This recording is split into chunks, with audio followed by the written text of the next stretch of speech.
Luis Cassinelli, representative of Bioenergy Program of São Paulo State Research Foundation, and I will be the co-chair of the Panel 5. We will show policies to promote technology and support innovation in bioeconomics, and for that, I would like to introduce Mr. Jim Spaeth. He serves as the US DOE's Bioenergy Technologies Office System Development and Integration Program Manager. His current portfolio includes the DOE investment and integrated biorefinery projects focused on the development of advanced biofuels and bioproducts, including sustainable aviation, fuels, and marine biofuels. Jim leads the international bioenergy efforts for DOE. He is a co-leader of Biofuture platform and just completed a 3-year term as the chairperson of Executive Committee of Bioenergy Technology Collaboration Program under the International Energy Agency. Since 1994, Jim has served in various roles at DOE, including Senior Advisor for the Pacific Region, Director for the Office of Commercialization and Project Management, and Biomass Program Team Manager. Mr. Spaeth also served as a Legislative Fellow for U.S. Senate Majority Leader Harry Reid.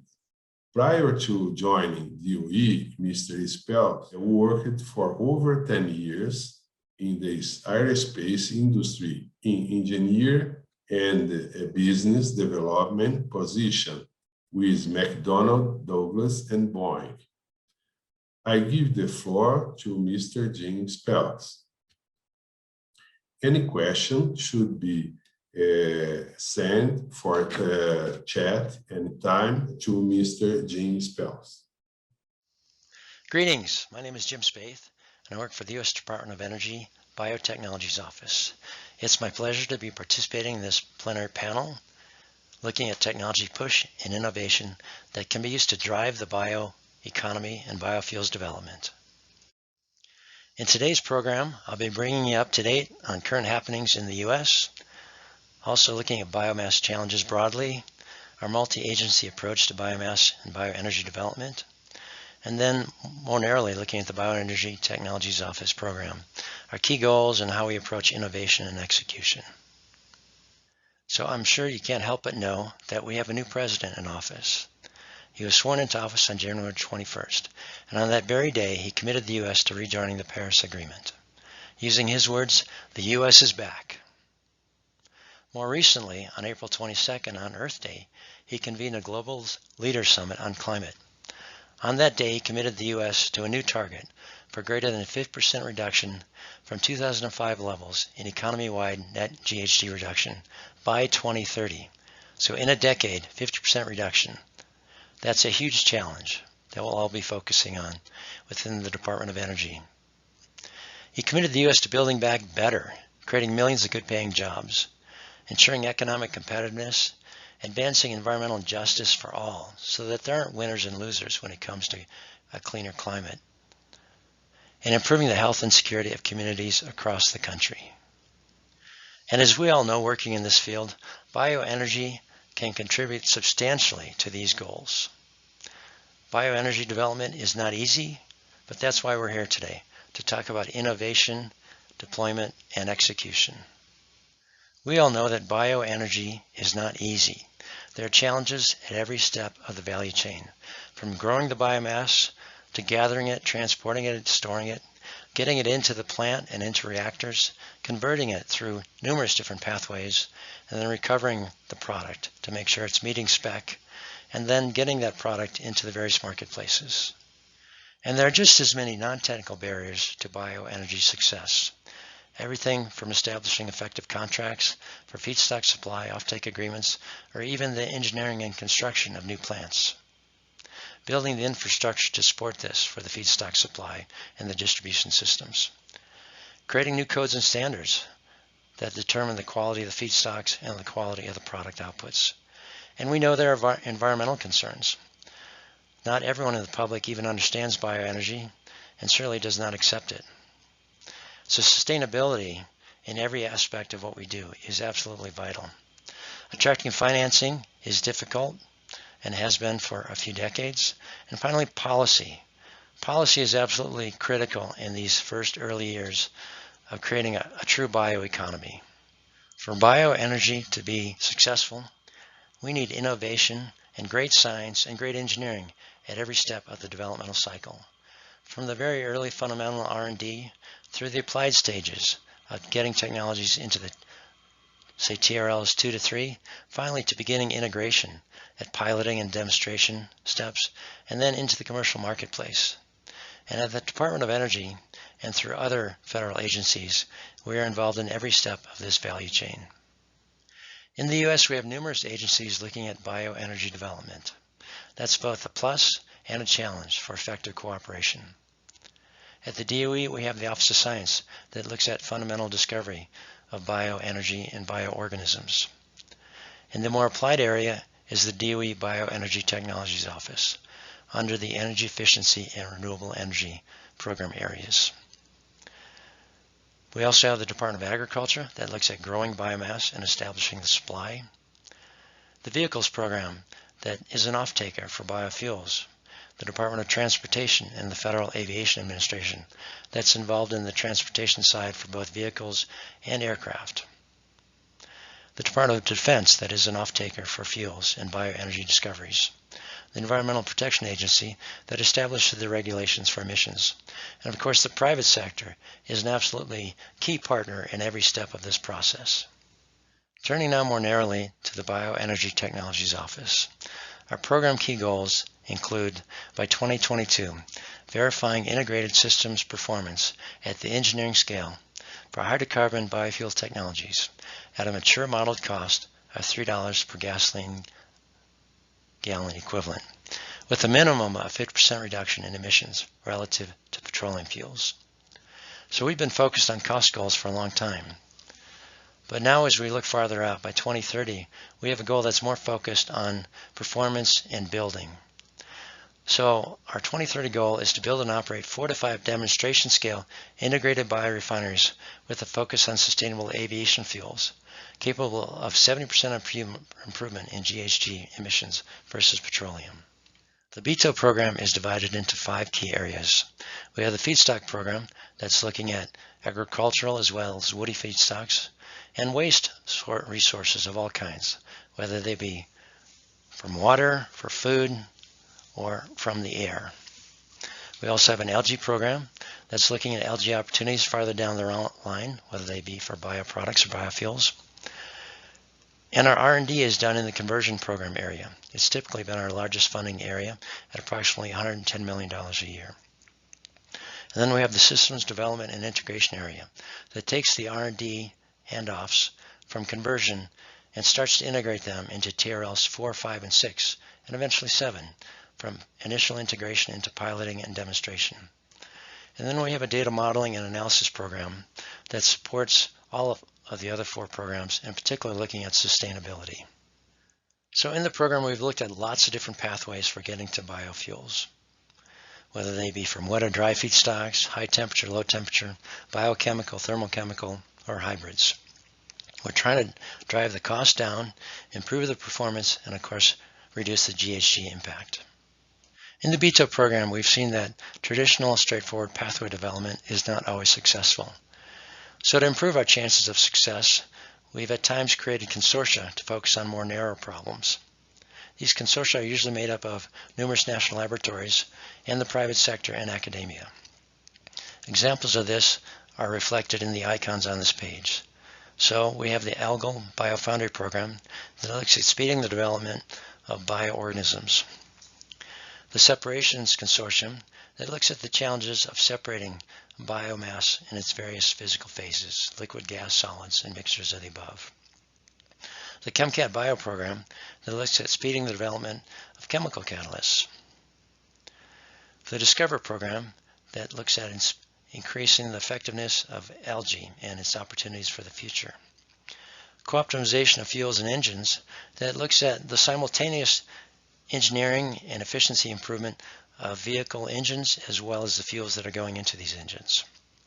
More recently, we developed a plastic consortium. The acronym is called BOTTLE. This is looking at opportunities for improving the recyclability of current plastics and then looking at the ability of biomass to replace some of these plastics to make them more compostable or reusable and upscalable. We also have the FCIC program, Feedstock Conversion Interface, which I'll discuss a bit more in detail in the next slide to give you an example. So the Feedstock Conversion Interface Consortium. This looks at the challenge of once you have biomass inside the plant gate, how do you effectively get it into the conversion system? We've seen again and again that this is a major bottleneck.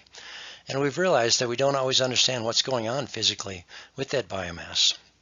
So we've taken a very intense look into the physics and chemical and reaction understandings of biomass at these various stages. So it's helping to drive our understanding and our ability to manipulate biomass in a way that is more effective. We've seen it again and again through many projects that have stalled out or failed, that innovation isn't everything, and innovation is very challenging. When it comes to new technologies, about 40% of projects fail, and 8% don't meet performance expectations.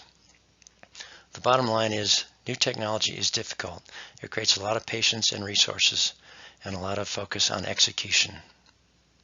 In order to aid success in the BITO program, we've established a project management framework that establishes very specific go-no-go decisions and multiple steps along the way.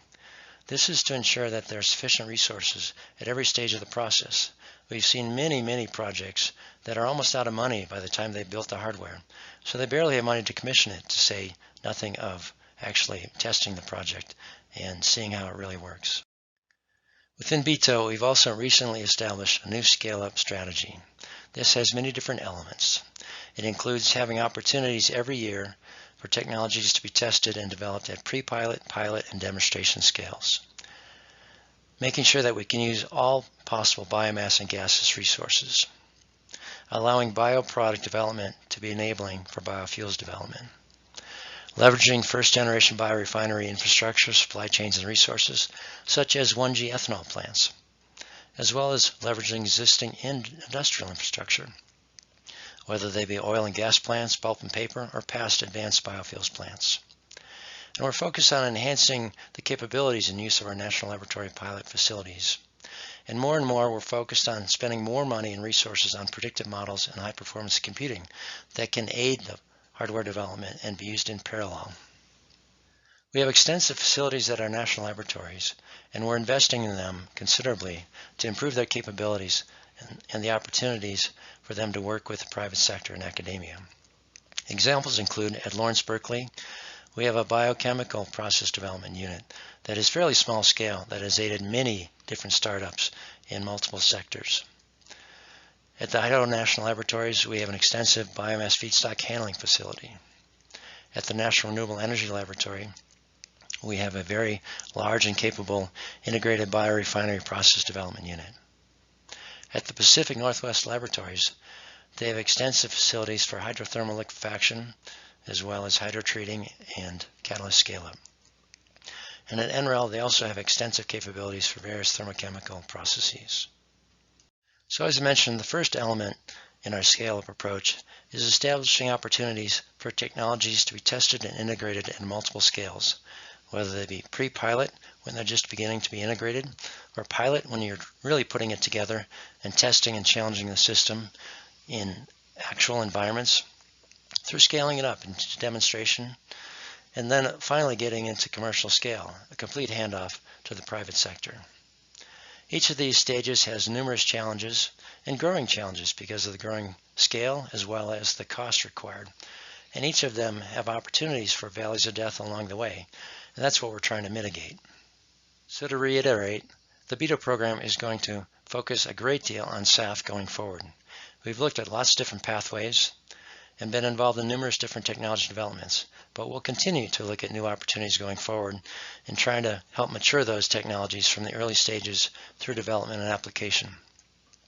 A key example of success that we've had is the great partnership we've had with LanzaTech. They've established technologies to produce ethanol and alcohols from numerous different feedstocks, including gases as well as agricultural feedstocks. And then they have technology to turn that alcohol into SAF. And they're building plants all around the world.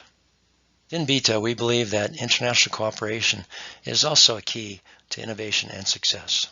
So we're involved with numerous international organizations, of course the IEA, the Biofuture platform, and we've been involved with the IEA Bioenergy Technology Collaboration Program for many decades and plan to continue to be involved in that program. Also, GBEP, FAO, IRENA, Mission Innovation, and the Clean Energy Ministerial programs are all excellent opportunities for collaboration.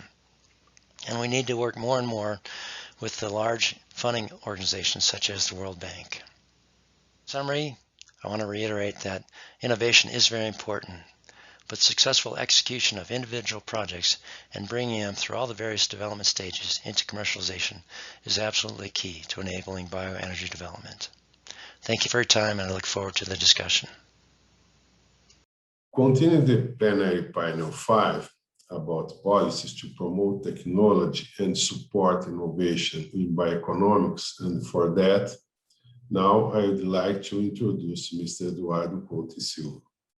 He is Director of National Renewable Laboratory of National Center for Research and Energy and Materials. He is graduated in physics from Fundação Universidade de Brasília, also lead the Center for Scientific Cooperation called the Fermi Gamma Ray Space Telescope, member of Kejun Institute for Particle Astrophysics and Cosmology, Stanford University, California. He was an advisor to the Management and Strategy Studies Center, linked to the Brazilian Ministry of Science, Technology, Innovation, and Communication. The National Center for Research in Energy and Materials is also where the new source of Brazilian synchrotron light, named Sirius, is installed. It is the largest investment in research infrastructure ever built in the country. The research carried out on this equipment may, among other things, develop renewable sources of energy with a strong economic and social impacts. Now I give the words to Mr. Eduardo Couto. Remember that any questions can be done anytime via chat to Mr. Eduardo Couto. I'd like to start by thanking the organizers for this invitation and the opportunity to share some insights on technology push policies for the bioeconomy. When we consider technology policies, we have to realize there are two flavors. Technology push policies that help de-risk technology developments, and demand pull policies that create a market demand and ensure a large scale production of technologies. However, I want to bring up three elements that I consider important. The first one is that a given technology can have impact in multiple industrial sectors, which are then embedded in different ecosystems, innovation ecosystems. The second point is that policies are country specific. So if I apply a policy in one country, bringing it to another country doesn't guarantee that the same success will occur. And the third point is that a mixture of market pull and technology push policy instruments has shown to be a successful approach. However, one must note that as the technology development matures, one has to consider the balance between these different policies. Let's look at these instruments. This is nice work done by Maury, Nelson, and Martin in 2010 that has recently been coded by Hansen et al. Here are some of the instruments. The first two have to do with public funding flowing into public institutions and industry. Everyone knows that as the technology matures, private investment in R&D becomes important. The fourth element can be a bit controversial to some, but science-based developments can bring us to the technology frontier. And that's what this is arguing. For that to work, probably you need public funding. Technology has to be available broadly, so the diffusion really depends on intellectual property rights and how this is being managed, so that it don't become a hindrance to the process.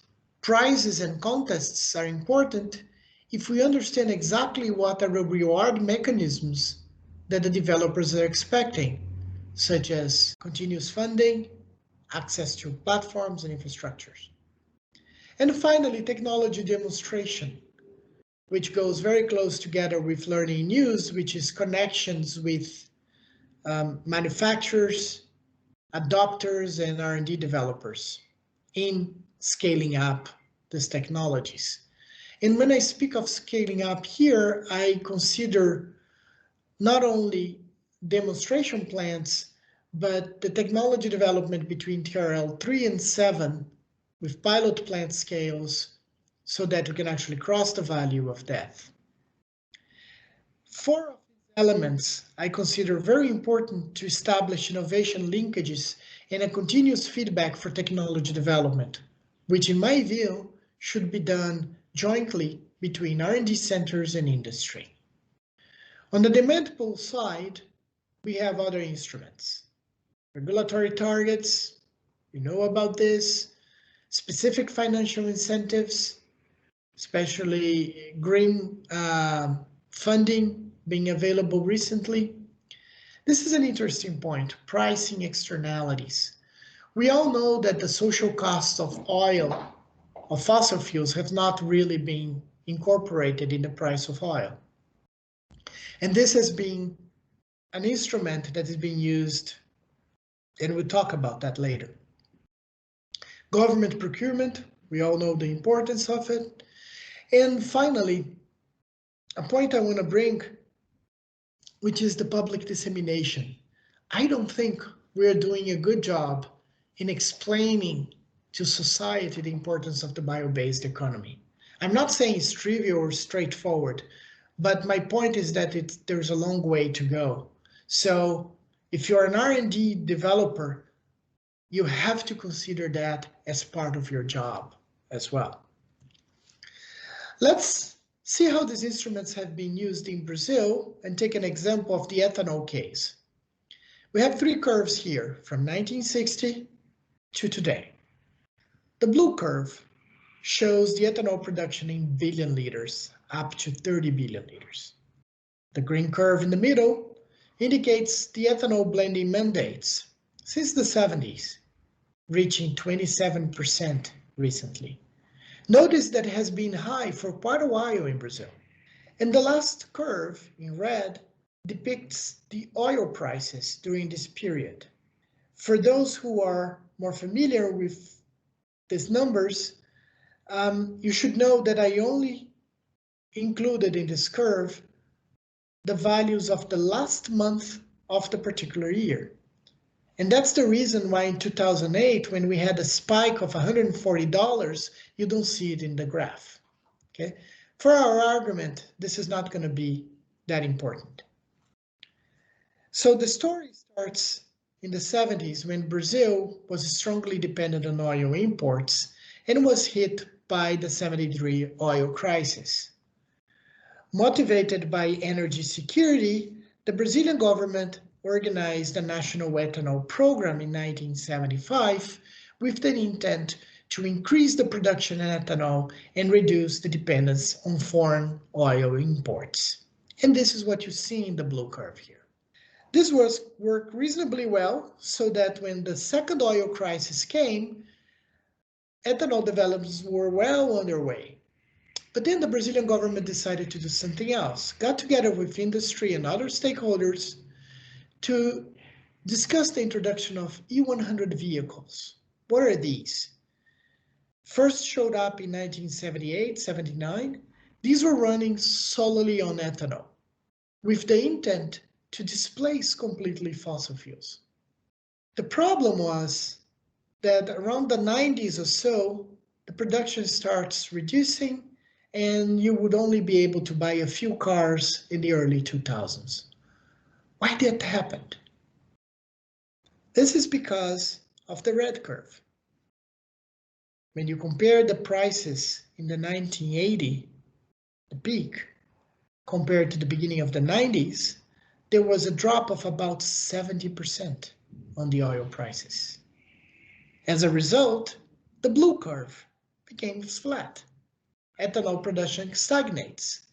The consumer understands that sometimes the price of ethanol is not what the consumer likes, and sometimes you don't have ethanol.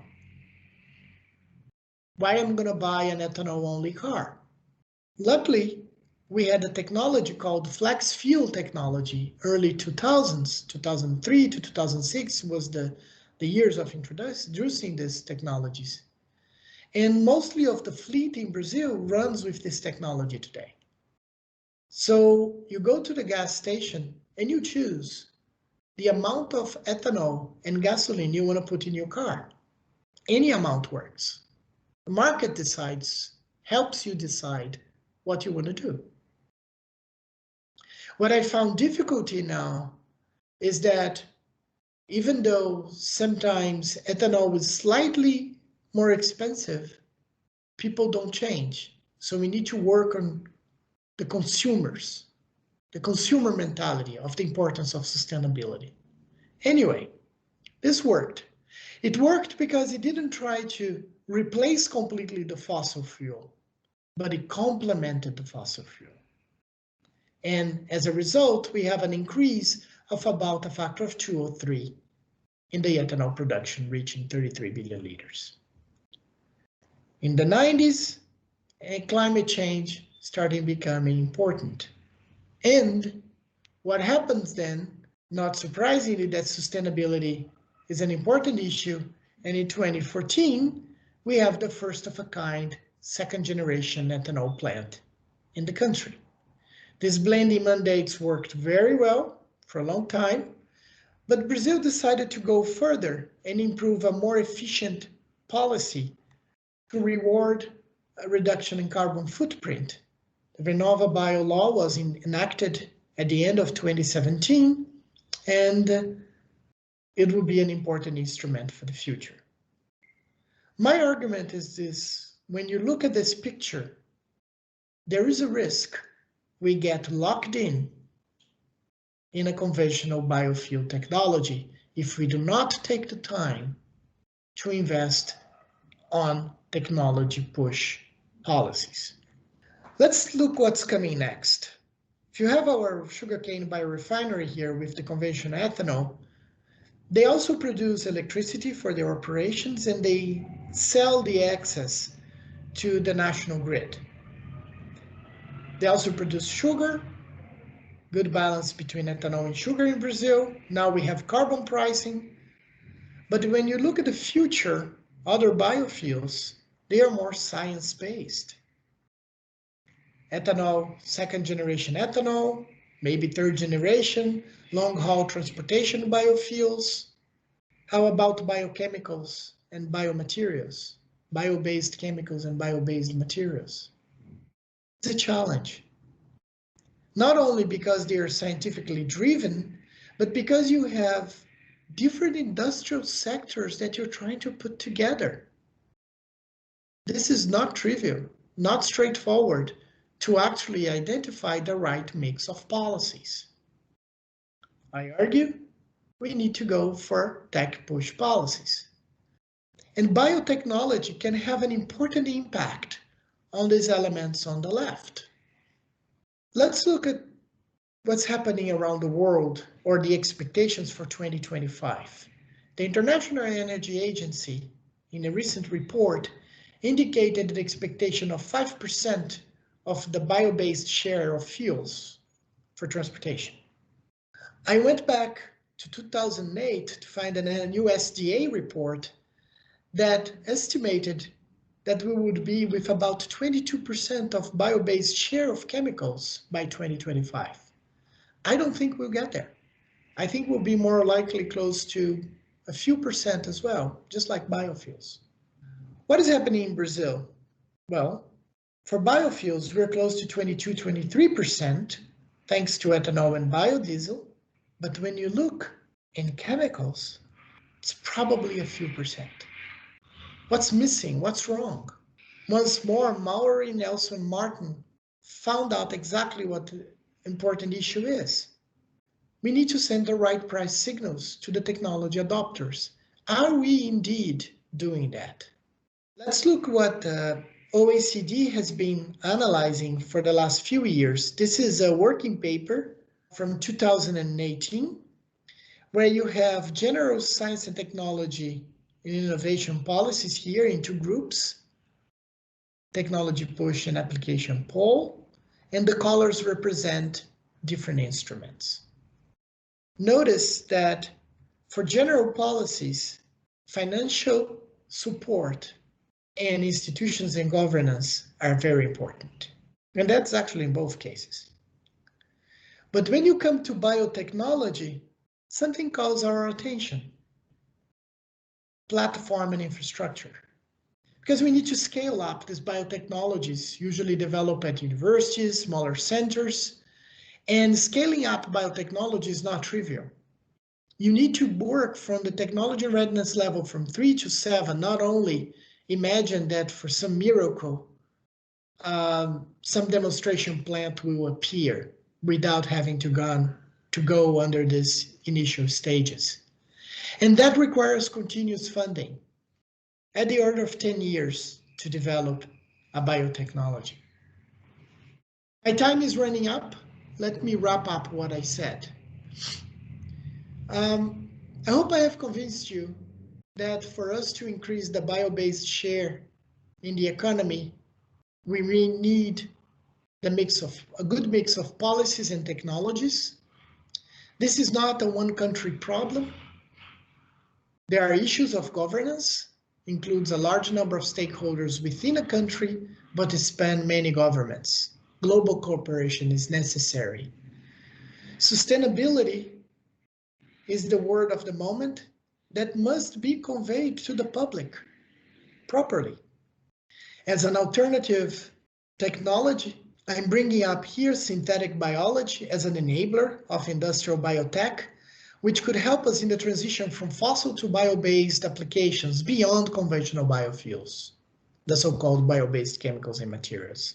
And finally, the tech push policies should incentivize a continuous and increasing financial support and developments of scaling up platforms and R&D infrastructures so that we can strengthen the linkages between industries and R&D developing centers.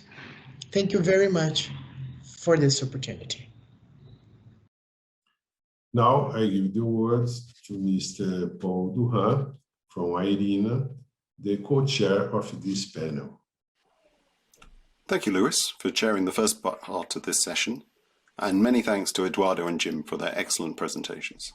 So my name is Paul Durrant. I'm head of end-use sectors and bioenergy in IRENA, the International Renewable Energy Agency.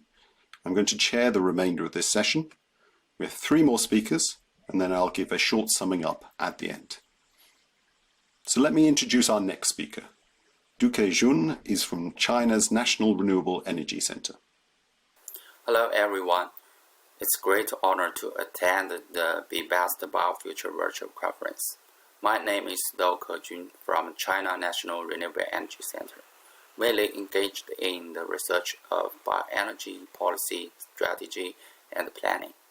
I would like to share with you the current status and the innovation of bioenergy in China. I would briefly introduce the clean energy background first. In the past year, despite the impact of the epidemic on our work and life, the Chinese government has not slowed down its action on climate change.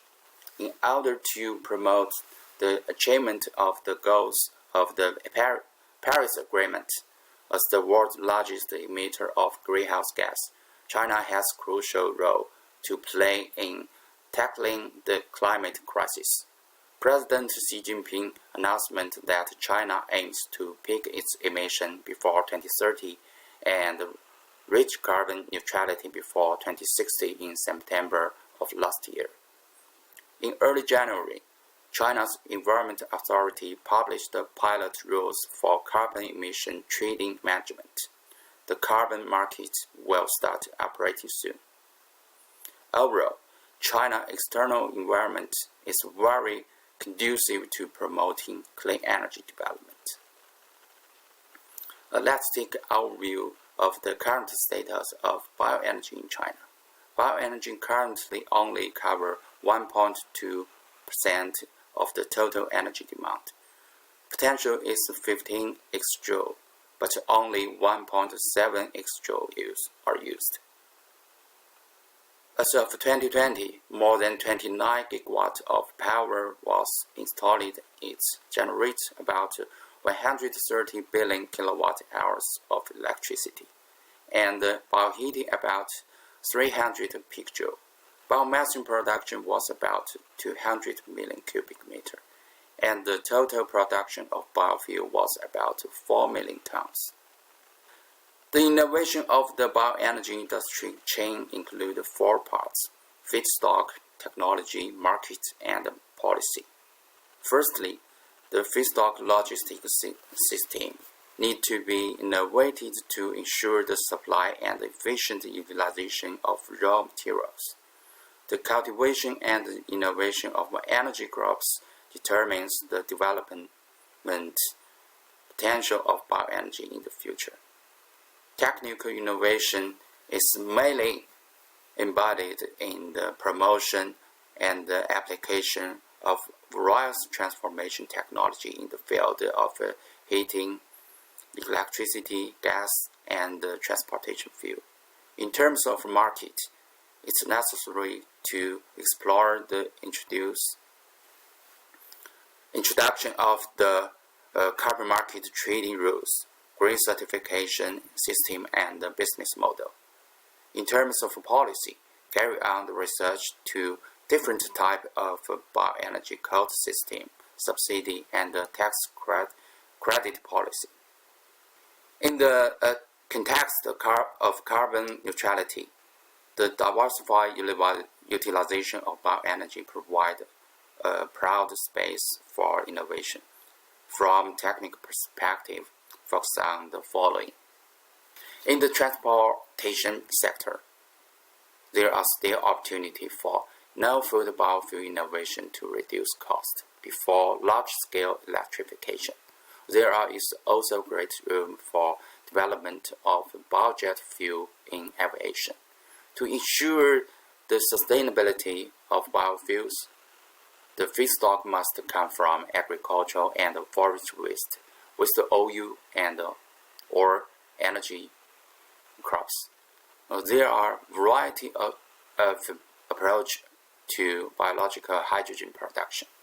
Bio-based material are potential alternative to fossil-based material, such as pretreatment products include pulp, solvents, acetate. End-user products include fertilizer, pharmaceuticals, plastics, etc. Bioenergy combined with CCS is promising carbon negative technology, and China is also actively following up. Co-firing is an effective way to reduce carbon emission in China. Coal-fired power generation in the near and the medium term. Co-firing power generation innovation is very important to reduce coal consumption in China. Although China has a clear goal of carbon neutrality and is fully aware of the good opportunity for biomass development, it also faced serious challenges. The lack of systemic research on biomass results, potential, and reasonable assessment of the biomass availability, which is a common problem globally. Compared with energy crops, residues from agriculture and forestry and MSW are supposed to be taken into consideration urgently. It's urgent to reduce the cost through technical innovation and bring into play the benefits of multi-scene replacement. Bioenergy market still needs policy support. The lack of effective incentive policy in heating, gas, transportation fuels, lack of priority guarantee in the market. Obviously, we are already aware of the potential impact of electrification on bioenergy in the transportation. Bioenergy is neglected as the low-carbon clean energy choice in the strategic planning. Finally, I'd like to end my talk by summarizing the main point. A carbon neutrality by 2060 and the carbon trading market is a great opportunity for the bioenergy. Assessment of biomass availability and effective collection capacity are critical.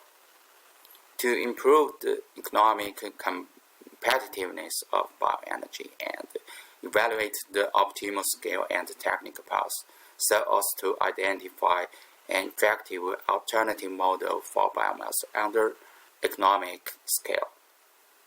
We're looking forward to strengthening the research and development of advanced biomass technology and products, strengthen international cooperation, and contribute to achieve well below 2-degree goal.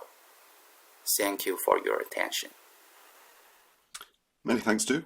Really excellent to hear about China's approach to the use of biomass, particularly in the context of China's recent announcements on its decarbonisation goals and the introduction of a carbon market, critically important steps forward. It's clear biomass will certainly need to play a significant role in the Chinese energy transition. I really very much agree with your 5 summary points, particularly the need to improve understanding of the role of biomass, understanding amongst key decision makers in the public and the private sectors, but also the wider public. And you also rightly emphasize the importance of international collaboration. So now, we've heard from Brazil, from the US, from China. Let's now turn our attention to another major economy whose actions on biomass will also be critical to the global transition, and that's India. Our next speaker is Shilpi Gupta from the Department of Biotechnology in the Ministry of Science and Technology in India. Shilpi, over to you. Respected session chairs, fellow panelists, researchers, entrepreneurs, ladies and gentlemen. Greetings to all from India.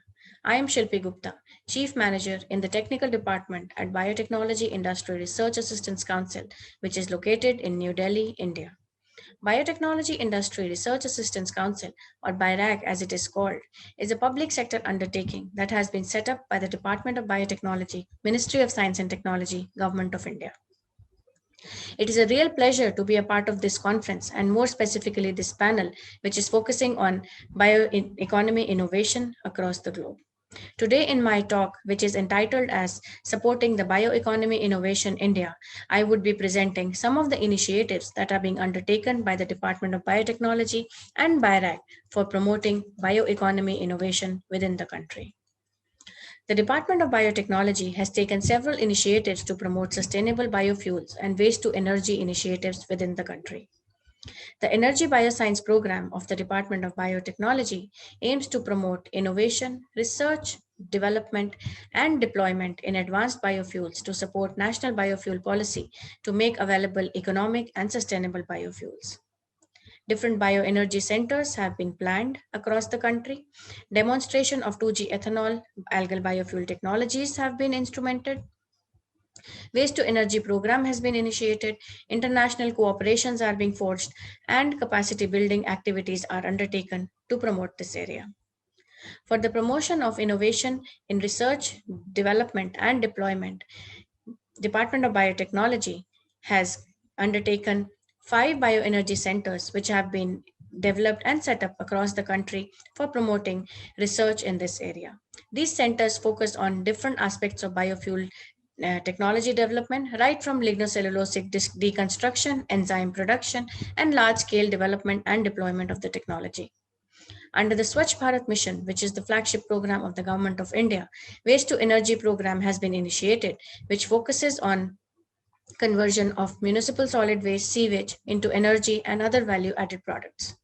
R&D programs, which having more than 150 R&D projects all across the country, have been supported for the last 10 years. In addition, several fellowship programs are there for PhD students, young scientists, postdocs of Indian origins, and undergrad students for promoting this area within the country. Major technologies from one of the Center for Energy Biosciences have demonstrated and developed technologies on second generation lignocellulosic ethanol, multi-product biorefinery, algal biorefinery, and photobioreactor technology.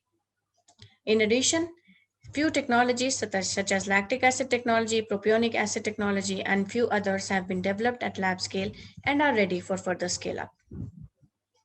One of the centers has engineered the genome of fungus to produce high quantity of efficient enzyme. This indigenous cellulotic enzyme, which has been developed with a lower cost and improved FPU activity, is at par with global best. And the tested enzyme will be used in this demo plant that is being proposed to be set up in different parts of the country. World's first pilot facility for advanced bioenergy to sequester around 10 kg per day of carbon dioxide to produce 1.4 kg of algal oil with high DHA has been set up in one of the centers.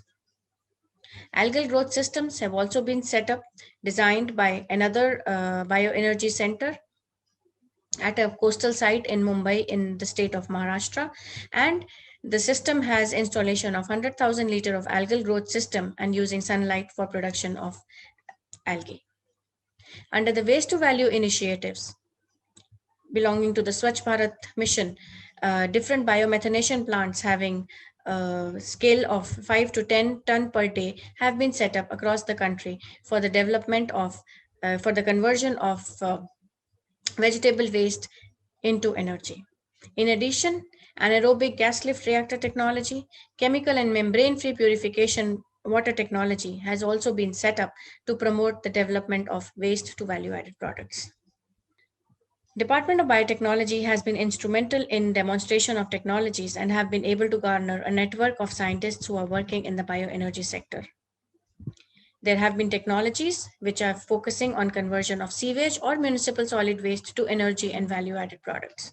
In addition, they're also focusing on the biohydrogen economy, feedstock improvement, engineering the cellulase enzyme, and looking at ways to enhance the capabilities developed in the synthetic biology, biological engineering, and life cycle analysis. We all know Mission Innovation is a global intergovernmental initiative working to accelerate clean energy innovation. The major key objectives of this initiative are increased private sector engagement and investment, increasing international collaborations, and raising awareness of transformational potential of energy innovation. India is a very active member of Mission Innovation and participates in Mission Innovation steering committee meetings, co-leads the analysis and joint research subgroups. Under the first phase of Mission Innovation Challenges, India participated in 8 Innovation Challenge and co-led 3 challenges along with other countries.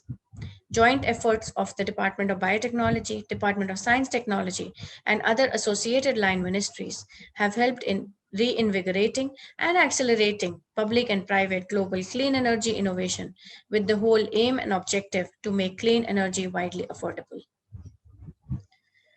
Joint funding opportunities in sustainable biofuel and other challenges are there, which focus on increased international research and development and deployment collaborations. National and international meetings and conferences are organized for raising the awareness of the transformational potential of energy innovation so that the potential of clean energy innovation could be looked at. A lot of international collaboration in biofuels is being looked at because collaboration is a key driver to fast forward the innovative solutions. 14 collaborative projects are going on which expect to provide a solution for sustainable biofuels. In addition, international conferences on sustainable biofuels are being organized in India or in different parts of the countries, and they focus on looking at the ways to collaborate on sustainable biofuel research, development, demonstration, deployment, focus on market development of biofuel industry, and focusing on financial policy and technological barriers that could be there for demonstration and large-scale supply of biological feedstocks as well as biofuels. Under the phase 2 of mission innovation, small coalitions of governments and non-state actors are focusing on a common goal, leading to a rapid tipping points to generate new solutions and looking at ways to move them quickly from lab to the market. Private sector convening to create research, development, and deployment scale and identify preferred ways of deployment is also being looked at. Also, they are looking at identifying service needs to drive radical innovation and technological integration, along with collaborative experimentation and learnings to expand solutions, options, reduce cost, and improve the performance of enabling clusters. Biofuel-driven bioeconomy mission has been proposed by India, which is focusing on cost reduction of advanced biofuels by co-producing materials and chemicals. This was all about the initiatives that have been undertaken by the Department of Biotechnology. Coming to now how BIRAC was set up and what is it that we do, I would like to go back to the year 2007 when the Department of Biotechnology had brought out a document which was a National Development Biotechnology Strategy, which focused on the future bioeconomy. And it was thought that translating the life service knowledge into socially relevant, eco-friendly, and competitive product is what will fuel the future bioeconomy. And in order to achieve that, it was very important to nurture the biotechnology industry and the R&D that is going on within the biotechnology industry in India to be nurtured and supported. And therefore, in order to do this, Biotechnology Industry Research Assistance Council was set up as a public sector undertaking, a not-for-profit company under the aegis of Department of Biotechnology, Ministry of Science and Technology. The organization supports startup entrepreneurs, SMEs, to develop innovative, affordable biotech products and technologies to address the unmet needs. It is a central agency which empowers, enables, and accelerates biotech innovation ecosystem in India. We support entrepreneurship. We provide funding in the form of grants and investments. In addition, a lot of incubation space has been created for supporting research and development. A lot of technical and business mentorship is provided by the pool of experts that are associated with BIRAC and are always available for troubleshooting any issue which a company might be facing while implementing its project. Recognition at national and international conferences and seminars is provided to the grantees from time to time. The vision of the organization is to stimulate, foster, and enhance the strategic research and innovation capabilities of Indian biotech industry, particularly startups and SMEs for creation of affordable products. And the mission involves facilitating and mentoring the generation and translation of innovative ideas to biotech product and technology by the industry, by promoting industry academia collaboration, establish international linkages, and to enable the creation and sustainability of viable bioenterprise. Since its inception, BIRAC has been energizing the startup ecosystem.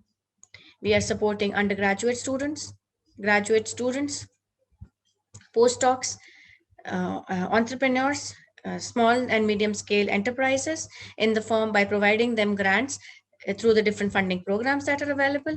In addition to that, several equity-based funds are also available for innovative technologies that might be available with some companies. And very recently, the product commercialization unit has been formed, which is focusing on providing grants for manufacturing and commercializing the products which are at advanced stage of development. The funds are given right from ideation stage for the development of proof of concept. In case proof of concept is developed and company is interested in taking up field testing, doing pilot scale validation, early stage, late stage validation, or pre-commercialization, funds are available for that as well. And finally, to provide them impetus to give manufacturing and commercializing their technology. In addition to this, a lot of capacity building exercise also takes place in the form of grant writing workshops, intellectual property workshops, regulatory workshops, technical workshops, and hands-on training, which helps the startups and the associated grantees to take forward their research. The support is provided across different theme areas, which have been categorized as vaccines and clinical trials, devices and diagnostics, bioinformatics, drugs, including the methods of drug delivery, agriculture and allied areas, biosimilar, regenerative medicine, and industrial biotechnology, which involves waste to energy, waste management, biofuels, and secondary agriculture. The industrial biotechnology sector at BIRAC focuses on development of an industrial product, industrial process, or a platform technology to different areas such as waste management, fine chemicals, clean energy, green technology, biofuels, and waste to value, to name few. Few of the highlight achievement of this area include a total investment of around 300 crores Indian rupees, out of which BIRAC has contributed more than 50% of the share for promoting this particular area. The rest has been put up by the industries who are associated to whom the grants is given. Till date, around 200 projects have been supported, which involve companies, startup, entrepreneurs, and academic institutes. The major highlight is development of 51 technologies, product, and proof of concept, which are at different stages of development. 51 intellectual property has also been filed out of the projects that have been supported in this particular theme area. One early translational accelerator, social innovation and immersion program centers, and a clean energy incubator has also been supported in order to further promote research and development in this area, which I will touch upon in the later parts of my slide. A number of pilot plants which focus on value-added chemicals on biomass, anaerobic granulated sludge, development of single-cell protein, and pilot and demonstration plant for lignocellulosic ethanol have also been supported by BIRAC. For promoting entrepreneurship development, in addition to funding assistance that is given in the form of grants, there are also equity-based funds which are available. In our seed fund, leap fund, and ACE fund, capital is given to startups with new and meritorious ideas, innovations, and technologies against equity and equity-like instruments. The difference between these three is the quantum of fund that is given under each program.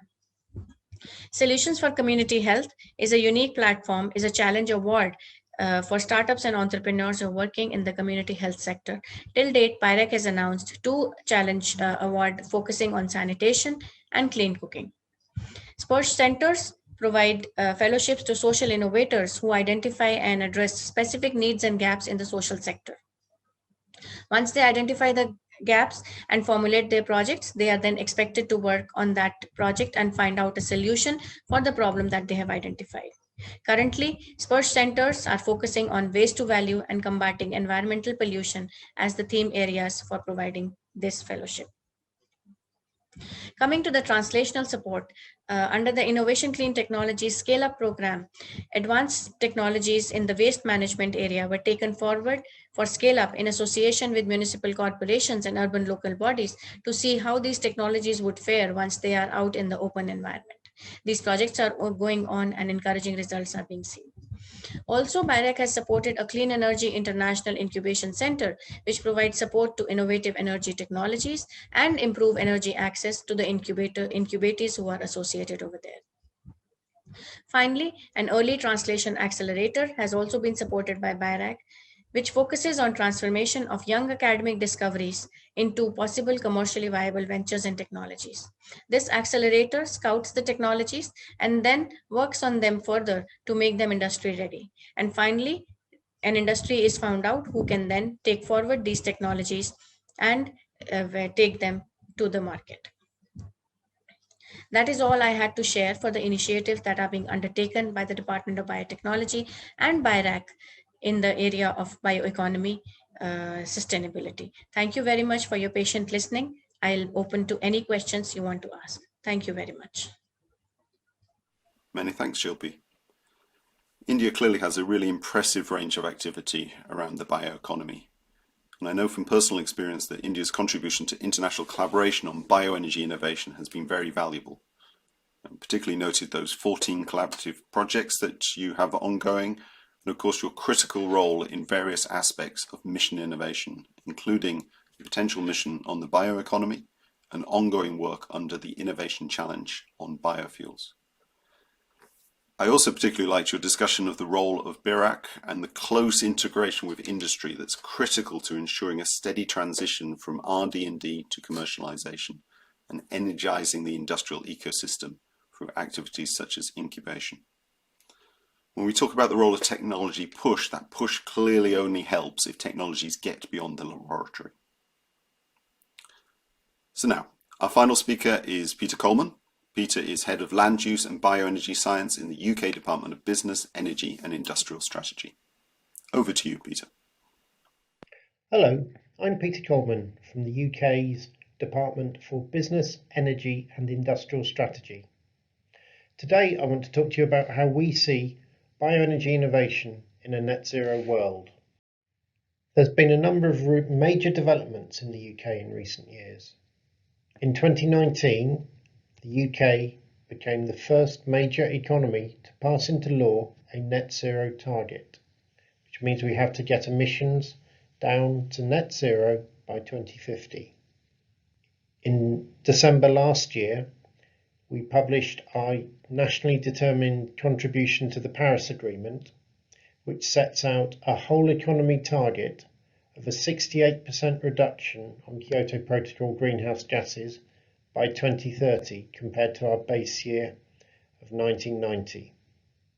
More recently, the UK has put into law a legally binding target for emissions over the period 2033 to 2037, which have to reduce by 78% over that period compared to the annual rate in 1990. Many of you will be aware the UK and Italy are looking forward to co-hosting the 26th Conference of the Parties to the UNFCCC COP26 in Glasgow in November, all being well. The UK's government has a number of other announcements recently, such as a net zero strategy, which will be published in the lead up to COP26, which will lay out how we will achieve both our carbon budget target for 2033 to 37 and net zero. Also, in the winter, we announced a biomass strategy to be published in 2022 to look at how biomass should be sourced and used across the economy to best contribute to our net zero target. Separately, we've published a call for evidence on policy mechanisms to support the rollout of greenhouse gas removals across a range of technologies, and we announced a £1 billion net zero innovation programme to drive down the cost of decarbonisation, which will run from 2021 to 2025 and is currently underway. This graph shows UK greenhouse gas emissions divided by the individual sectors in the economy they come from. It shows that in 2019, emissions were 44% lower than in 1990. Emissions continued to fall. They fell by 3% from 2018 to 2019. We don't yet have emissions estimates for 2020. Energy supply was the source of the biggest emission reductions, partly due to the reduction in coal use for power stations. We have a phase-out policy. By 2025, there will be no more coal-fired power generation. This left transport as the largest emitting sector in the UK in 2019, responsible for over a quarter of emissions. This graph shows how renewable energy has grown dramatically since 1990. You'll see particularly significant increases in dark green at the bottom in bioenergy for electricity generation and in red for bioenergy for heat. It's worth also noting in light green there is the other sources of renewable electricity such as solar PV and on and offshore wind, which have also grown substantially. However, it's worth also being aware that while this looks impressive as a near exponential increase in generation, UK energy demand was much bigger than this, and that even in 2019, renewables provided 12.3% of demand. What are the opportunities for bioenergy looking forward? Well, we'll know, all of us, that net zero requires every tonne of carbon dioxide equivalent emitted to be compensated for by a removal. The growth of forests and perennial biomass crops provides a source of removal, both through soil carbon increases and through increasing above and below ground biomass carbon stocks. Also, in our own modelling of net zero scenarios, our energy system tries to use all the sustainable biomass it has accessible to it. That suggests that there will be a place for bioenergy in the future. Also, a further finding is that in general bioenergy is cheaper than many of the other possible negative emission technologies. So that's a major advantage in a cost-constrained future. There are challenges for bioenergy, however. The capital costs of other low energy systems have fallen dramatically. We noticed this particularly with offshore wind in the UK. The supply of feedstock is limited by other demands for land use, such as for food production, essential to us all, for landscape value, and also particularly for biodiversity protection. Biomass has other uses, of course, in supporting soil carbon and structure, such as when straw is ploughed back into fields, for materials, paper, board, timber, which we're all familiar with and have been used for generations, and in future for decarbonising the chemical sector. Difficult choices about where to use biomass best for society lay ahead of us. Another problem for bioenergy is explaining it to others is complex. It's not a simple story. Unlike, say, solar or offshore wind, we have multiple feedstocks and multiple technologies. This confuses people and makes it too complicated to understand the best opportunities. And bioenergy is widely perceived to have significant sustainability challenges to overcome around carbon, land use, air quality. As an example, domestic wood combustion for heating, principally for secondary heating, we have a very good natural gas distribution network, is responsible for 38% of UK PM2.5 emissions. We're struggling to achieve our PM2.5 emission ceilings, and this is clearly a constraint on the future deployment of biomass for heat. How is UK research and innovation going to contribute in the future? A few years ago, we commissioned an energy innovation needs assessment, which looked at how innovation can support decarbonisation of the UK. What this found was that decarbonisation was constrained by feedstock availability, and so there was a need for innovation around how feedstocks were produced. And secondly, it also found that gasification, while a very attractive technology to energy system modellers, due to its ability to produce a range of energy vectors, such as biomethane, liquid fuels for transport, and potentially hydrogen in future, was not yet regarded as commercially investable by those with finance in the UK as a result of the poor track record of projects. And therefore there's a need to do something to drop the risk associated with gasification projects.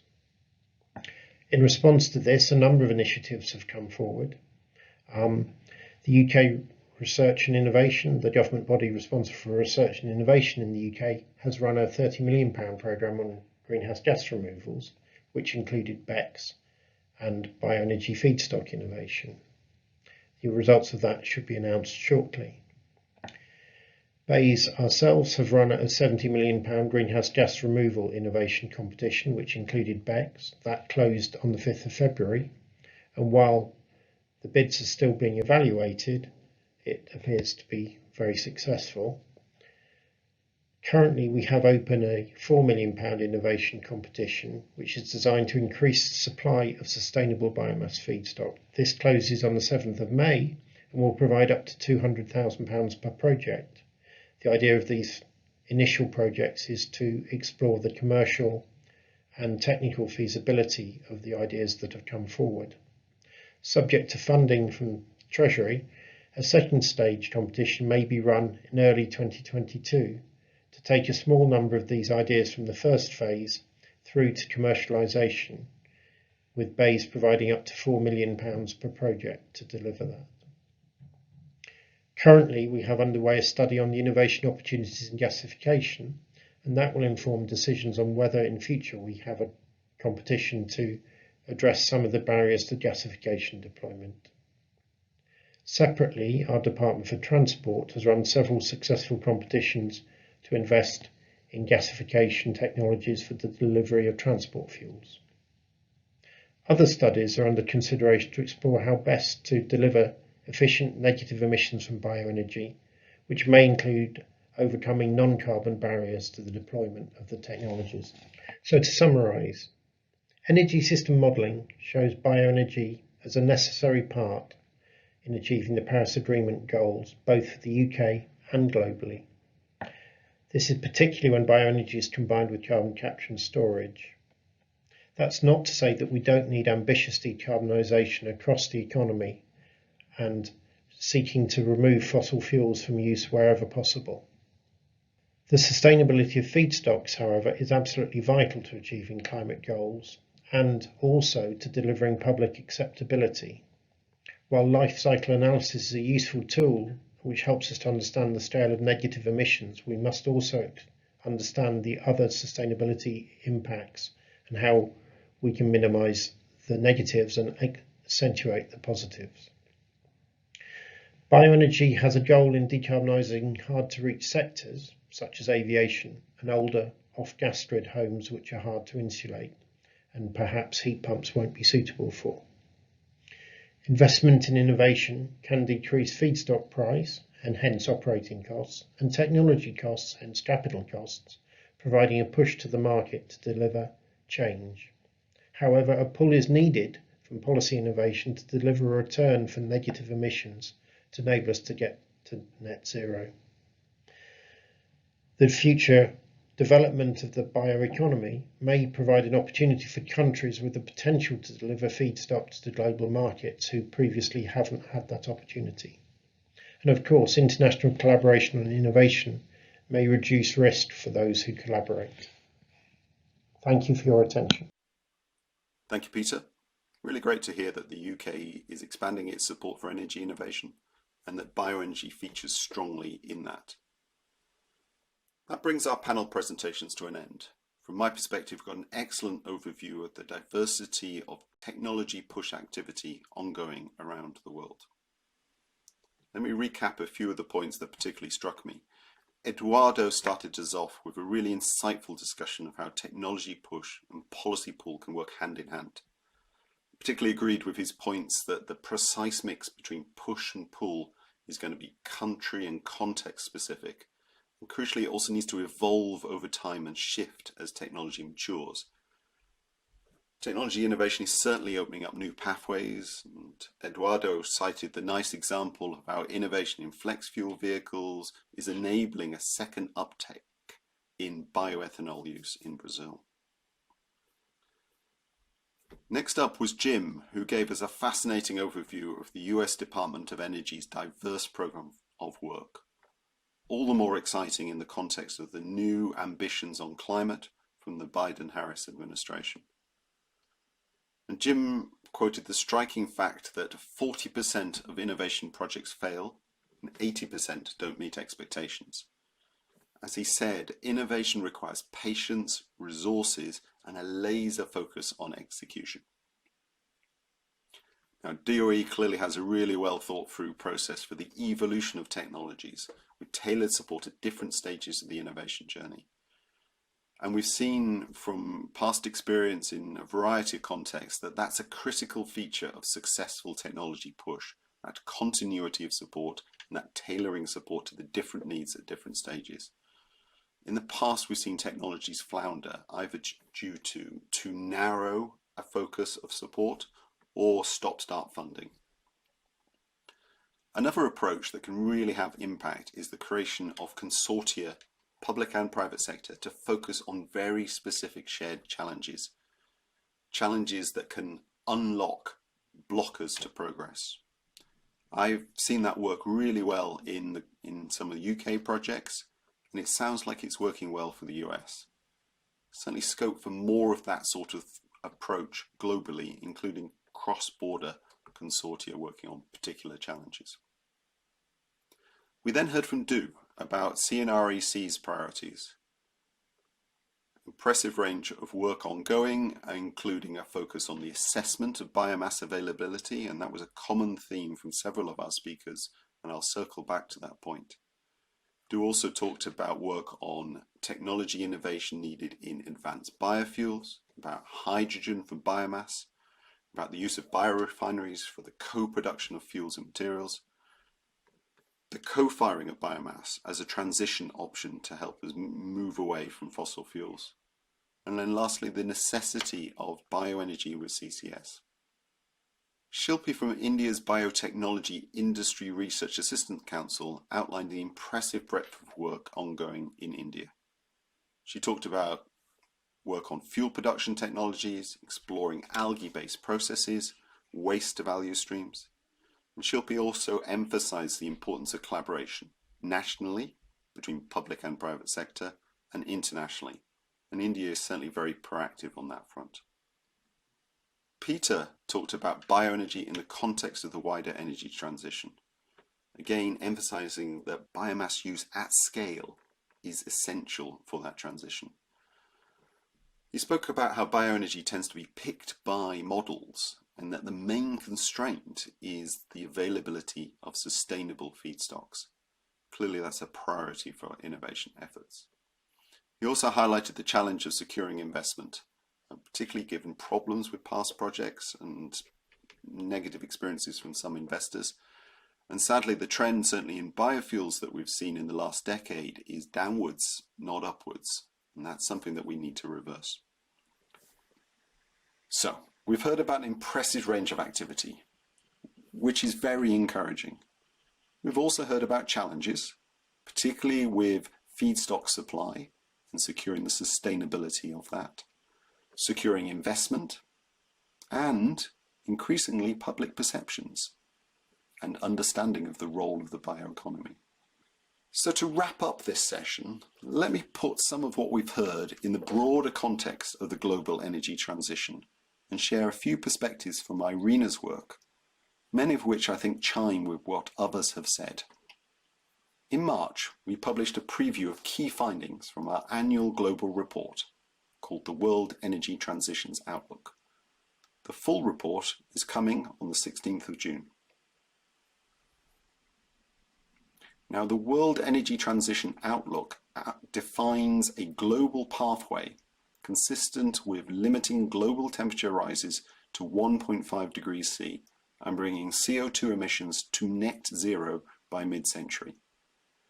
Now, this is a step beyond our previous analysis where we'd focused on a well below 2 degree pathway. And whilst the direction of those two pathways and the key building blocks are the same, the pace and scale are notably larger and faster across all aspects of the energy transition. Dauntingly so. Everything really needs to be turned up to 11, and that very much includes bioenergy. Now, hydrogen has been getting a lot of attention, and it will be an important component of the energy transition. But biomass-based fuels and feedstocks will also be critical and are not getting the equivalent attention and, frankly, effort that hydrogen is requiring. In the 1.5 degree scenario, biomass and its derivatives will account for 18% of final energy use by 2050. Hydrogen, for comparison, accounts for 12%.